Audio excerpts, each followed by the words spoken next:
So going off the memory of Doctor Strange, going to see it in theaters was interesting because there wasn't a lot of... I mean, there was hype before the film, don't get me wrong, but that always happens when you have a new standalone hero solo film, like Ant-Man, or when the first, Iron Man, Thor, and Captain America films came out, as well as Guardians of the Galaxy. Nobody knew what to expect, and since Doctor Strange isn't a full-out comedy like Guardians was, even though Guardians had a lot of drama as well, this one has comedy, but it has an immense amount of drama, and it worked very well. So the audience, we didn't know how this was going to go, but all the drama points hit, all the comedy hit, and it was a great time in the theaters. It was an incredible spectacle. It still holds up. I still absolutely love Doctor Strange. I want to go over the different characters because Doctor Strange himself, played by Benedict Cumberbatch, which is an amazing choice. I can't see anybody else playing him. I know it was a long time rumored, oh, it's going to be him, and then it was up in the air whether it was or wasn't going to be Joaquin Phoenix, which I'm sure he would have been alright, but I really just cannot see that now, especially after Benedict's performance. I was such a fan of him after Sherlock Holmes. He does great there, and he does great here. He is perfect as Doctor Strange.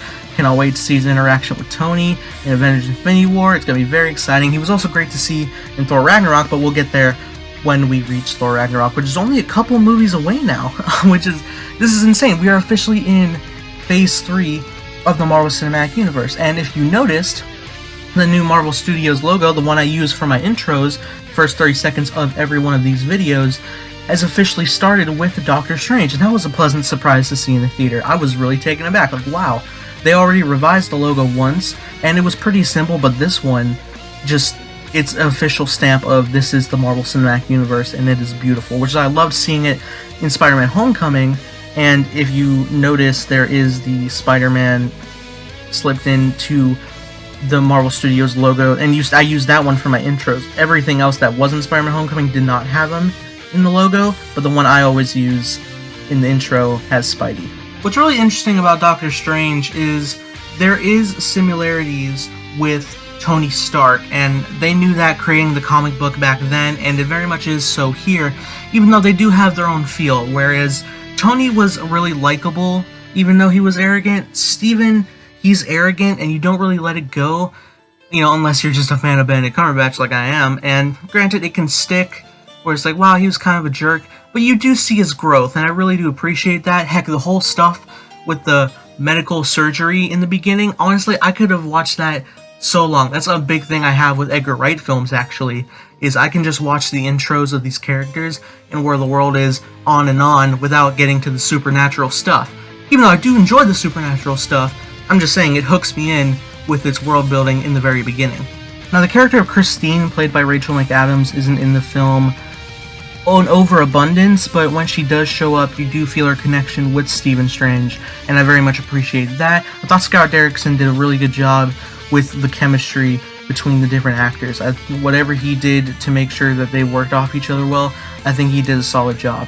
I thought Tilda Swinton was good as the Ancient One. I thought Chiwetel Ejiofor was really great as Mordo, and I want to go ahead and talk real quick about his turn in the film, because he does go from the good guy in the beginning to ultimately being a villain, which is how it is in the comics, and I think that pretty much only happens throughout one issue, and I'm sure his character's been fleshed out more in the comics.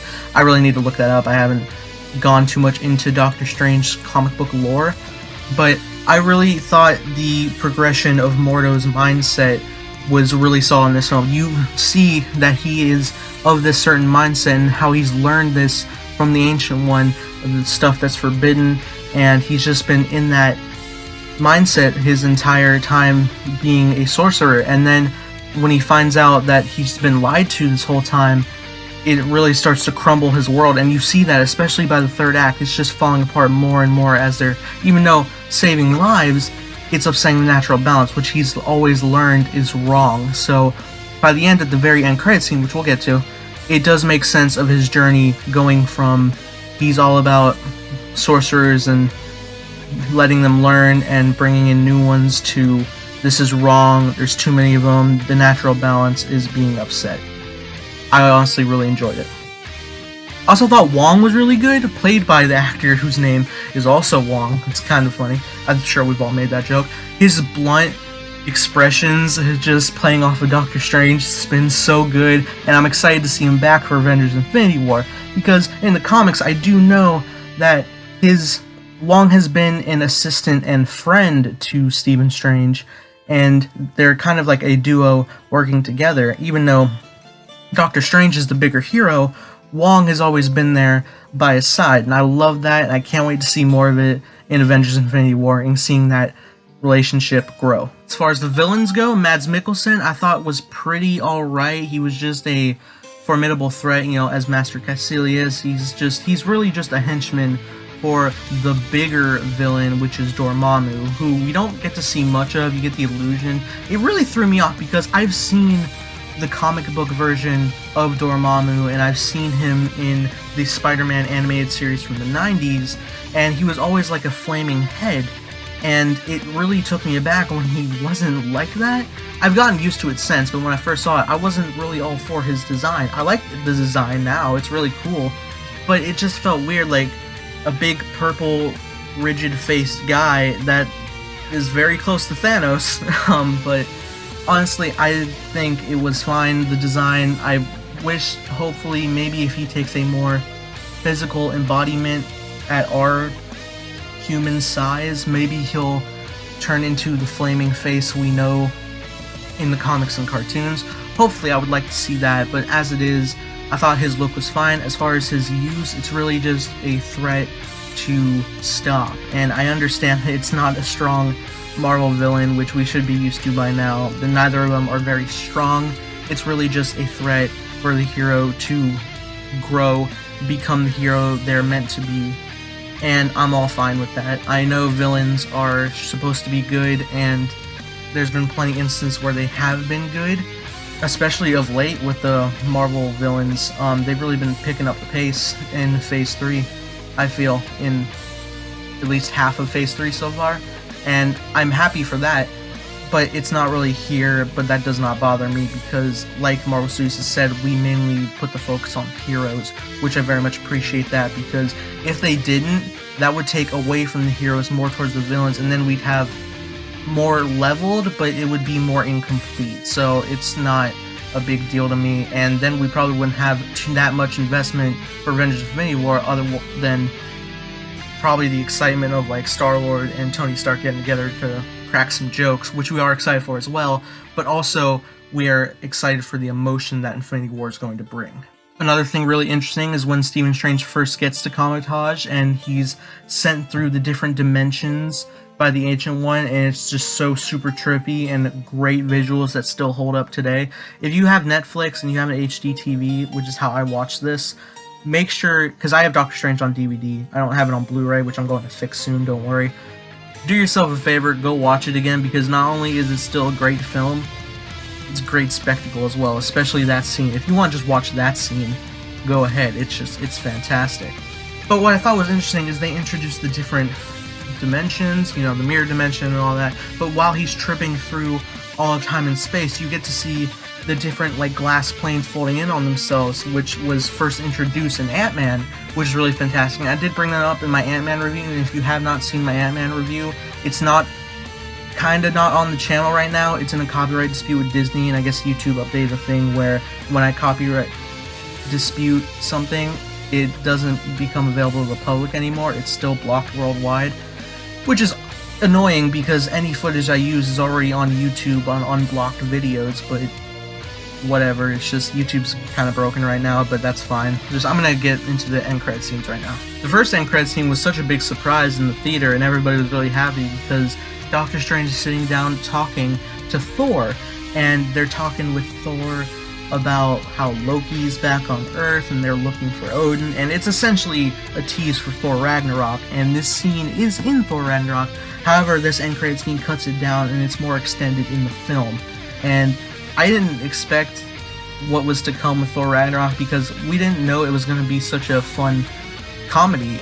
The way it was displayed before the title change, it was like a burnt, fiery title, and it was going to be serious. We thought, you know, Thor Ragnarok, the end of days. But I'm happy with the comedy that we got.